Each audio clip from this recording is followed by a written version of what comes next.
Breaking news, officials telling Fox News the FBI is investigating several allegations of mishandling of FEMA supplies being distributed across Puerto Rico. One unnamed White House source telling Fox News that, quote, the level of corruption is ridiculous. This unfolding as the San Juan mayor blasted President Trump's response to the crisis as, quote, genocide. This after President Trump suggested that he may have to remove FEMA and the military from the island sooner rather than later. Joining me now, Hispanic 100 spokesman and Fox News contributor Steve Cortes, the Conservative Millennial blogger and contributing host to The Blaze, Allie Stuckey, and the Daily Caller editorial director Vince Coglianese.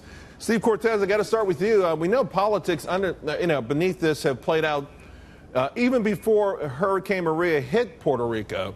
But since then, there's all kinds of allegations being leveled and some ugly things being said about the president. But one thing that's clear, Puerto Rico, which had $70 billion in debt, $40 billion in unfunded pension liabilities, was an economic ticking time bomb that the locals blew a long time ago. No, I think, Charles, unfortunately, and believe me, I don't say this in any shrill way, Puerto Rico was underwater before it was physically underwater. And so the island was in a precarious position before these awful storms inflicted so much damage upon this Commonwealth. And I'll say this, too. I think President Trump wasn't being remotely careless. We have over 15,000 federal staffers on that island trying to provide aid. I think what he was saying this morning, though, was a message to the leadership, not the people of Puerto Rico who are suffering, but to the leaders of Puerto Rico, the so-called leaders of Puerto Rico, that you need to get your act together. First responders are just that. They're first responders. They're supposed to work their way out of a job. Eventually, this has to be the job of the Puerto Rican government, long-term, to solve the island's problems. And that's very appropriate, and it's not remotely genocide, no matter what ridiculous T-shirt the mayor of San Juan wants to wear on mainstream media. Allie, the mayor of San Juan has been a critic of President Trump throughout all of this, even though the governor has applauded the federal government's agency under Trump. What do you make of it? Her saying that he's actually trying to commit genocide with the island, or suggesting that. Yeah.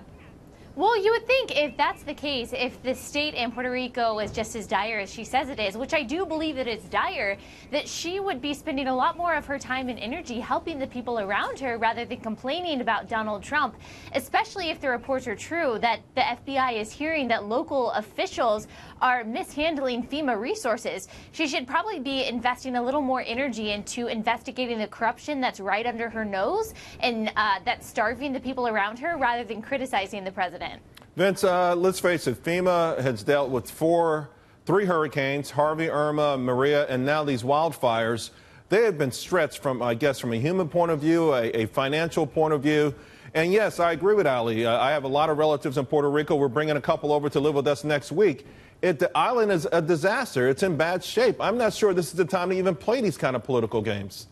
No, it's not. The mayor of San Juan is an unserious political hack, and she shouldn't be taken seriously. I mean, and the part of the reason why she's being taken so seriously is there's sort of a media crusade here to make this seem like it's Donald Trump's fault that Puerto Rico is in such dire conditions. As we've been talking about, their dire conditions are owed in large part to the fact that they have a lot of compound problems. President Trump can't be handed a crap sandwich and then asked why his hands smell like crap. You've got an entire infrastructure that was just already paralyzed, and then this storm takes it out. And now the idea that you would have local officials corruptly, these allegations of local officials corruptly taking advantage of the federal government swooping in to try and help that devastated region of the country is just beyond the pale. The last thing we should be doing is listening seriously to the mayor of San Juan at this point when she's wearing T-shirts that she's getting real quick, out. Steve. Real quick, buddy. Charles, just to that point, the idea, which has been floated a lot by mainstream media, that he's somehow ignoring Puerto Rico because it's full of Hispanics or full of brown people. Yeah. Look at the aid that is pouring into Houston,